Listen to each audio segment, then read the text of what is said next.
Welcome to Bleav In Celtics. I'm Warren Shaw, and alongside me, as always, is the great Gary Washburn. And we're your hosts and resources for everything Celtics this season and all season. Gary, out here road tripping late in the season, kind of sucks. Celtics have these late season road trips, if you will. But how you doing, family? Nice to see you again. Oh, real good. Everything's good, and season's coming to a close. The regular season, I'm sorry, coming to a close. But getting that kind of can't wait for the playoff thing going because but it'll be interesting to see how all the playoff seedings turn and who plays who. So there's nothing's been decided. I think you could probably assume it's might be Pelicans, Clippers in the first round, maybe the 4 or 5, but that probably is it right for right now. So a lot to be decided, including the Celtics' first round opponent that won't be decided for another 3 weeks. So. That's the makes it more interesting in the end of the season as opposed to just playing out the string. I know the Celtics don't have a lot to play for, but a lot of other teams do. Yep, they absolutely do. And as you alluded to, Celtics, as we record, rough week, if you will, 2 curious losses, I think, to Atlanta Hawks. Bounce back in New Orleans, continue the road trip here now.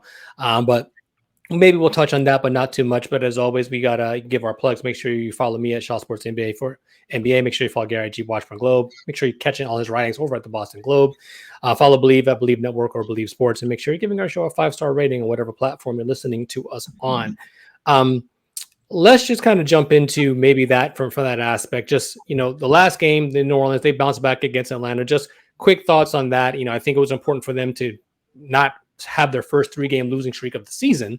And especially, you face a potential, and I say that loosely, first round opponent in Atlanta. They have a lot of work to do for them to actually even capture the 8th seed. But didn't love how they played there, but I thought it was nice that they bounced back on New Orleans, who was playing pretty good basketball going into it. Yeah. I guess the one thing about the Atlanta games is one losing 2 different ways, one blowing a 30-point lead, which I just think was inexcusable. I just, you can't lose that game. And just the methodical way, it was like Atlanta responds with a 37-10 run. They don't have Trey. They're playing a 2-way guy, Vit Krejci or Krakey, in their starting lineup. Bruno Fernando, former Celtic, you're playing guys who, in all honesty, are nice NBA players and they're in the league, but they're not guys that should be, quite honestly, making big impacts on games against the number 1 seed in the East. And I just think the disappointment of that was kind of letting the go of the rope, taking your foot off the gas, whatever cliche you want to use, and not finishing that game off. You don't have to win by 30, but win by 17, restore some order and letting that thing get close. And then, the lack of execution down the stretch. And that was frustrating in terms of just, letting it go to overtime and then losing in overtime. No, excuse me, not losing overtime, losing in regulation, but just not having that closeout, not having that killer instinct. And then the second game, much more competitive, back and forth. And, the defense against DeJounte Murray, who hit a lot of tough shots, but the offensive rebounding, not hustling, ball watching, things that, and I think that, you could say, well, this is just a meaningless game. But everything now you're doing, Warren, is, well, what happens when you play a better team in the playoffs and they scout you and say the Celtics are lazy on the boards, or, follow your shot, or always send, when you're taking jumpers, send that second guy at the brim crashing the boards because the Celtics don't. Things that scouts see that become weaknesses. So as much as you could say, well, this doesn't mean anything, and the Celtics, like allowing a team 18 offensive rebounds, 28 second chance points, that can't happen in the playoffs. You're going to lose that game. And I think that the fans, and understandably so, are concerned about, well, what if they do this in the postseason? And I think a couple of bad habits crept up, the lack of rebounding, the late game situations with Tatum, the dribble, step back, contested three, doesn't ever seem to go in. And then obviously losing in the final second. So to me, some things to be concerned about. Obviously, as you said, they restored order in New Orleans, beat what was a better team, obviously without one of their better players in Brandon Ingram. Sure. But the defense stepped up, allowing New Orleans only 92 points after allowing 120 plus both nights against the Hawks. So I'd say a quality comeback win. And now you're looking forward to a home-heavy schedule the rest of the way, some real tests coming up. But I think that hopefully, if you're a Celtic fan, hope the team learned something from the Atlanta experience. They don't brush it off as, you weren't tired, you had days off. If you had a little too much of the Atlanta nightlife, okay, you can maybe blame it on that. But those are some games that you should have won both. And if you look at Saturday night, Milwaukee came in there and handled Atlanta, I think by 15 points. So it wasn't that the Hawks are just playing incredibly well. They're playing scrappy, but the Celtics should have won that. Yeah, I definitely. Yeah, I agree 1,000%. And it is an unfortunate situation. A little bit of cruise control maybe. But Porzingis, I think after the game said, hey, we wanted to reform and kind of get out of some of those bad habits. The defense did step up. And those are things to Joe saying what he's saying. Oh, he's testing different things in terms of lineups and matchups to get film on it, et cetera, et cetera. The Celtics are always going to find a way to explain their losses, but I think it becomes a little bit more alarming. I think, and like you said, the way they lose sometimes is it gives you some flashbacks of things. You're like, damn, you thought they had gotten over this hump and maybe they haven't. So much more to come on that, I think, as the Celtics will matriculate through the rest of the season. But we want to have a little fun on this week's edition of Bleav In Celtics. And as always, I like to tap into Gary's vast knowledge and reach within the league. He actually does have votes when it comes to awards and things of that nature. And what we're going to do is going to break down some Celtics potential awards into two segments. One, we're going to do the actual awards and which Celtics and some of the brass may have an actual chance at, and see where Gary may rank them on, or maybe actually vote for them, upcoming up. And then we'll have a couple of like team awards, and think about it like if you were playing your sports back in rec league and they had like that banquet at the end of the season and, hey, who was this person and that person? We're going to do a little bit of that, I think, for the team specifically. So let's jump right into it and keeping it with what is realistic for Boston. So I'm going to break it down. I have 5 awards here that I think are realistic where Celtics can potentially place. And the first one is Executive of the Year.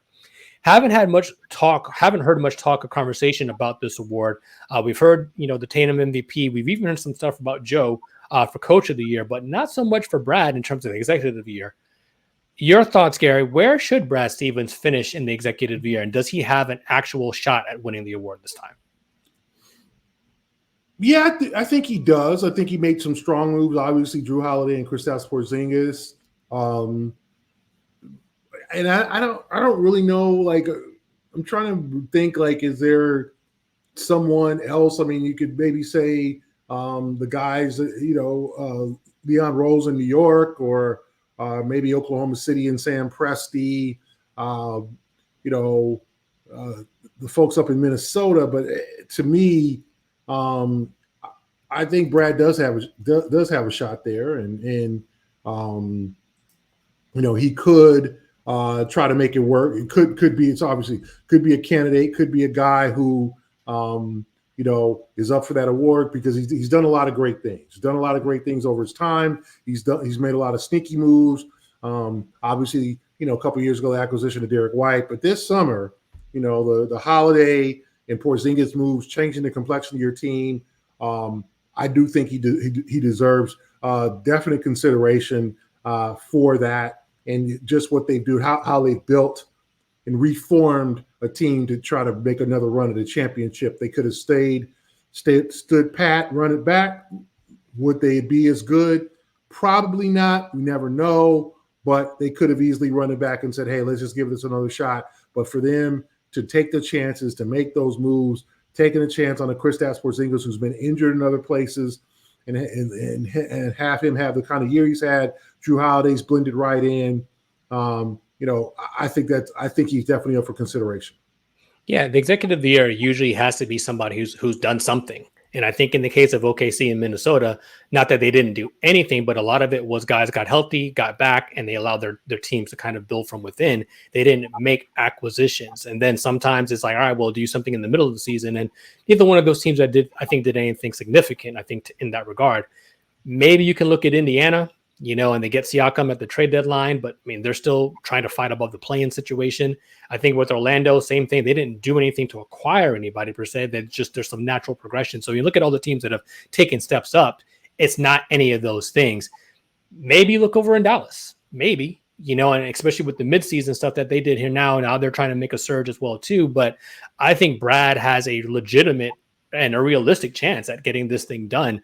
It's just been interesting to not hear much conversation about it, I think, to date right now. So it'd be interesting to see, again, how this shakes out. But I think Brad has a really, really good chance at this one here now. Let's move on here, G, and we'll talk about the coach of the year situation. So we've indicated and we've skirted around this here a little bit, but even some of the teams I just mentioned here now, right? A lot of those teams are improved schematically. Some of them just got some guys back, but where would your vote go right now for coach of the year? Or I guess more importantly, where would you put Joe? Because even if we don't have to say who's your coach of the year, but is Joe at least in the top 5 for you? Oh, yeah, of course. I think he's obviously back 57 plus win seasons in this year, having the best record in the league. I think anytime you have the best record in the league, you deserve consideration for that award. And I'm just looking, I think, Daigneault in Oklahoma City, 51 and 22. You could include Chris Finch in there. Yep. Who has done well.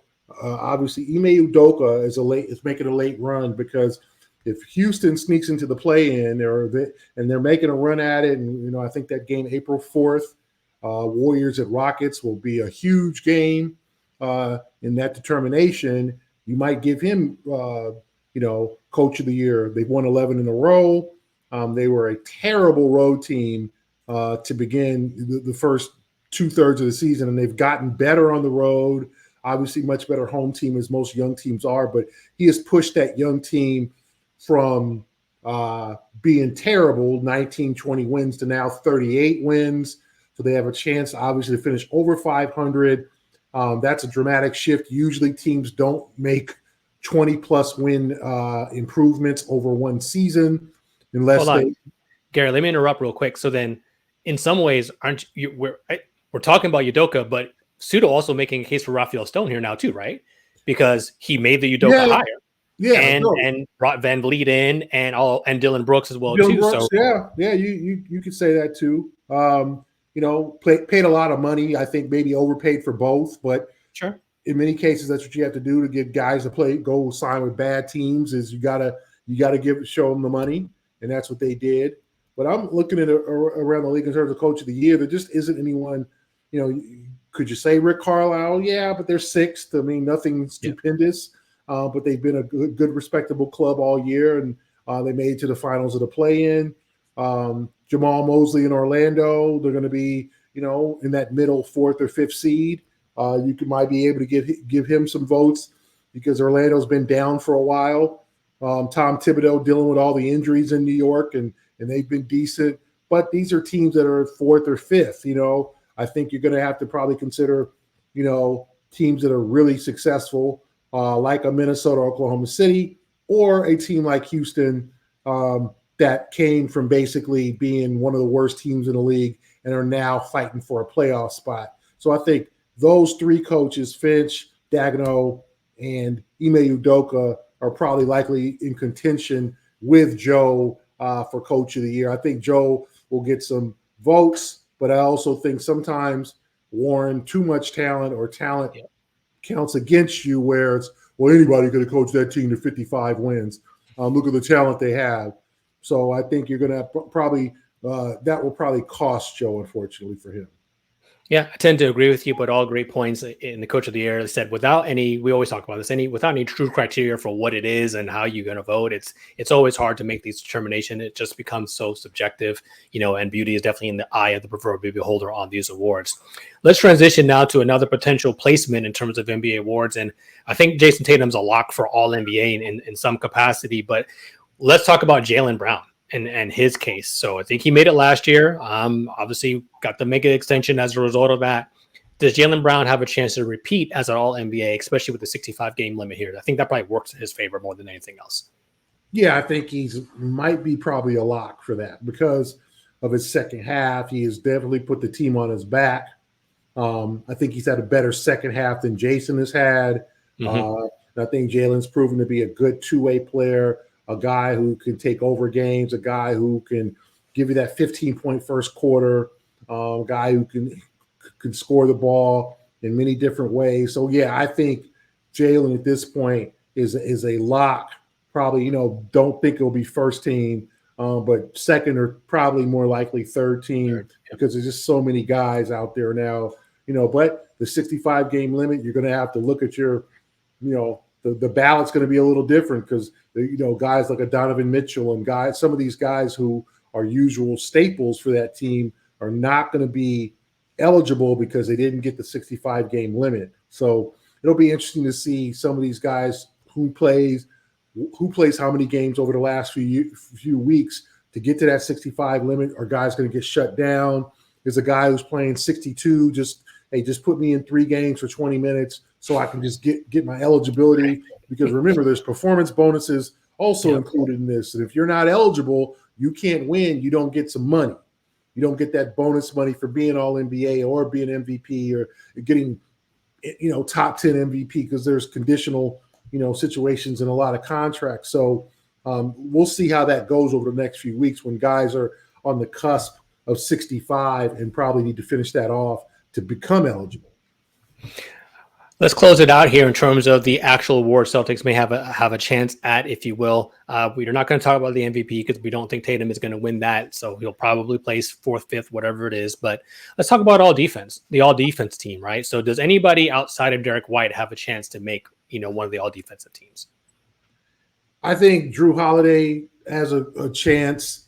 And then I think Jaylen Brown has a chance. Jaylen Brown might get honorable mention or votes. I don't know if he'll make second team. Holiday, maybe for his reputation, will probably get more votes because the Celtics have the 3rd ranked defensive rating in the NBA. So they're not shabby on the defensive side of the ball, even though a lot of people tend to talk about their offensive prowess.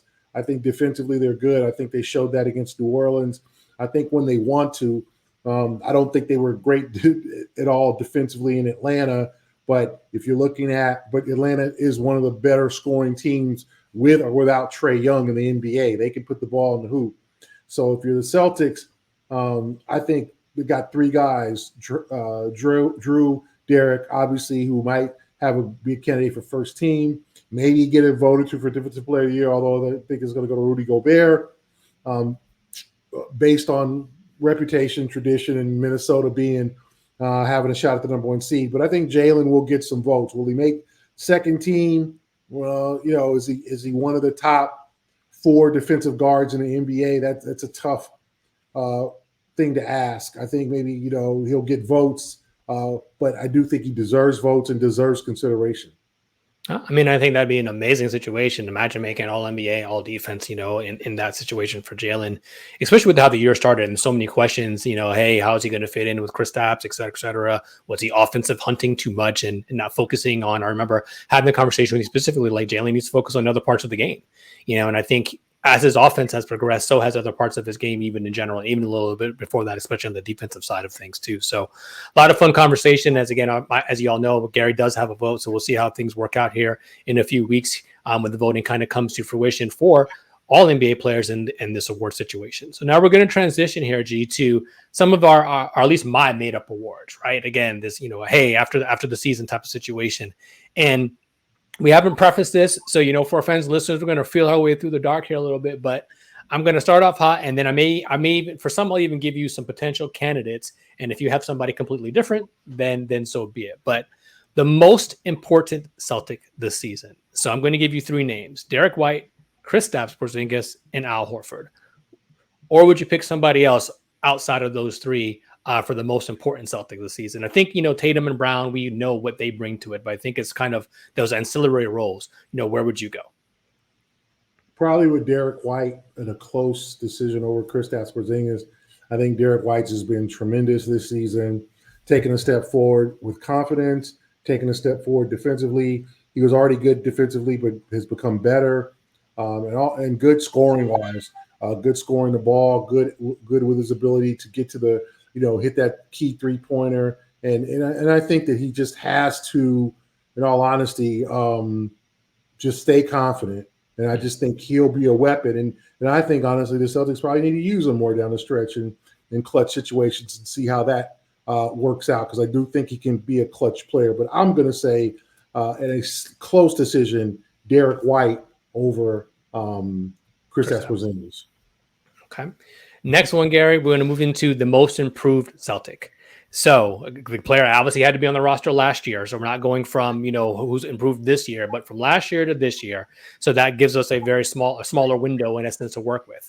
But I'm going to give you three candidates: Peyton Pritchard, I think kind of an obvious choice, Sam Hauser, and the guy who I've railed a little bit on, Luke Kornet. Of those three, or anybody else on this roster who was there last year, who do you think has been the most improved Celtic from year over year? I would say Peyton Pritchard, simply because this was a guy who wanted out last year. He has bounced back. He has played quality minutes. He has stepped up with some great shooting, also good defense, also become a really, really good rebounder, a guy who's gets it from desire. I mean, it's not obviously his size. He uses his size to his advantage. He's a tough guy. He'll back people down, get in the paint, score a layup against a bigger player. So, and I said, I think Luke has really, really taken a step forward too. But I'm going to give this to Peyton Pritchard because he's weathered a lot of storms in his career in Boston, playing a lot in that first year under Brad Stevens, then not playing much at all under Ime Udoka, who just, even though they both had the Portland connection, didn't seem to really like Peyton in terms of his ability to contribute. And last year, Joe puts him in, takes him out, puts him in, takes him out.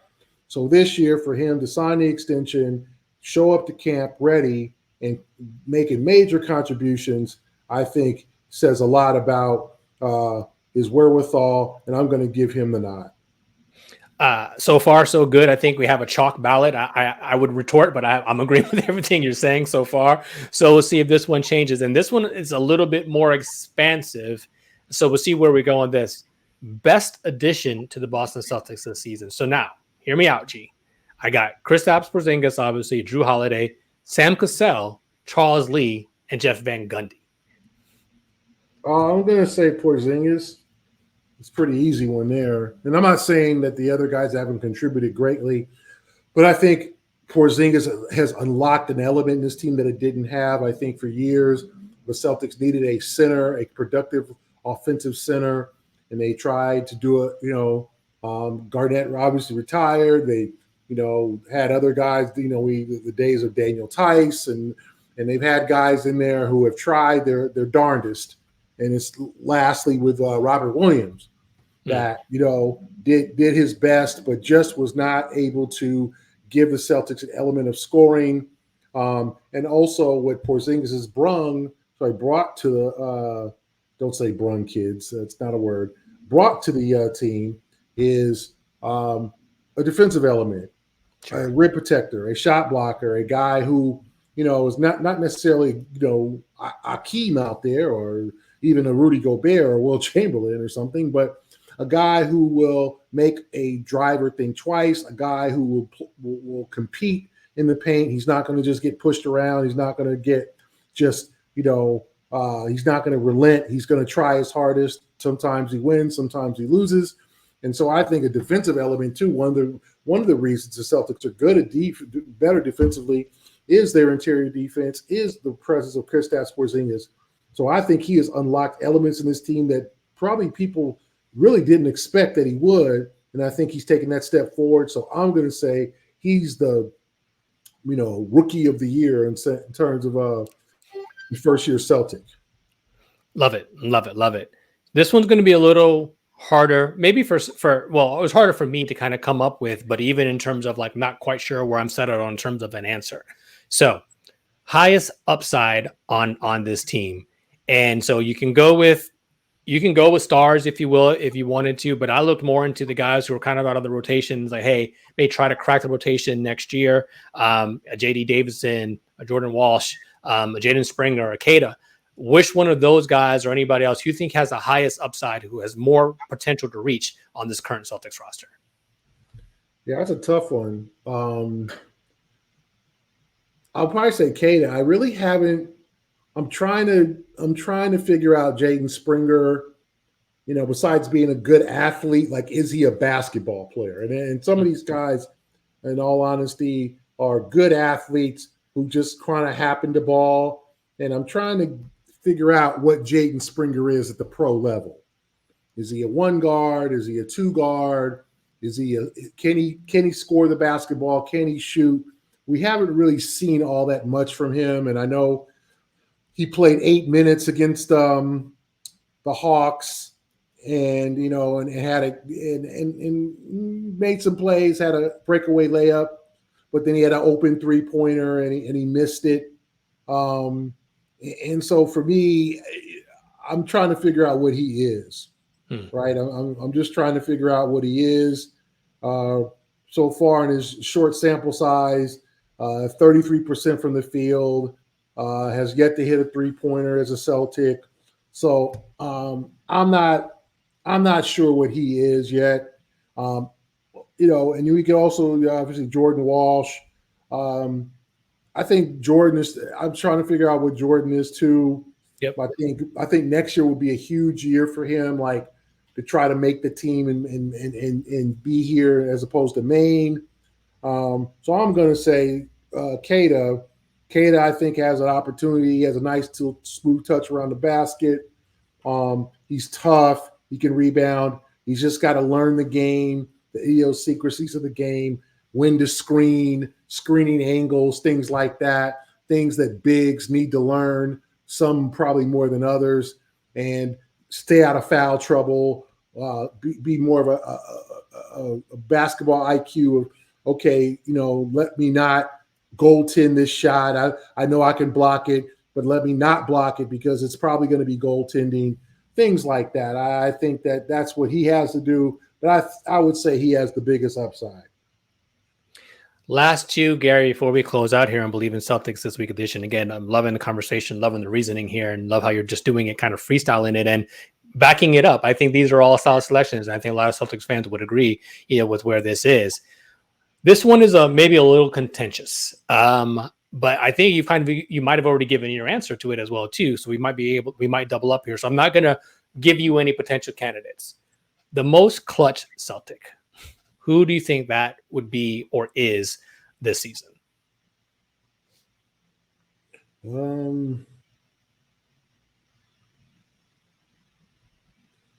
Wow.